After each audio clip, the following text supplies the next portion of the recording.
আপনারা সোশ্যাল মিডিয়ায় সব ধরনের ভিডিও দেখতে পান, অনেক কিছু দেখেছেন, অনেক কিছু শিখেছেন, অনেক কিছু বুঝেছেন, অনেক কমেন্ট করেছেন, অনেকে অনেক রকম রিয়াকশন দিয়েছেন। তা আজকের ভিডিওতে আপনি কেমন কমেন্ট করবেন, কীরকম রিয়াকশন দিবেন, এটা আপনার উপর নির্ভর করছে, ঠিক আছে? তো আজকে আমি আপনাদেরকে দেখাবো যে কীভাবে খাটের উপর থেকে মেঝেতে শুইতে হয়। আজকে আমি আপনাদেরকে সেটা দেখাবো। অবশ্যই শিখে রাখবেন, আপনার কাজে লাগবে। শিখে রাখবেন, আপনার কাজে লাগবে।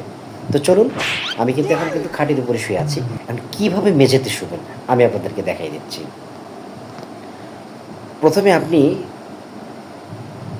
বেডের উপর থেকে উঠে বসবেন। বসার পর আপনি যে বালিশটি মাথায় দিয়েছিলেন সেই বালিশটি নেবেন। এই যে আমি বালিশটি নিলাম, ঠিক আছে? এরপর বালিশটা মেঝের মধ্যে দিয়ে দেবেন, ঠিক আছে? আমি বালিশটা কিন্তু মেঝের মধ্যে দিয়ে দিয়েছি। তারপর আস্তে করে আপনি এভাবে এইভাবে মেঝেতে শুয়ে পড়বেন। এই যে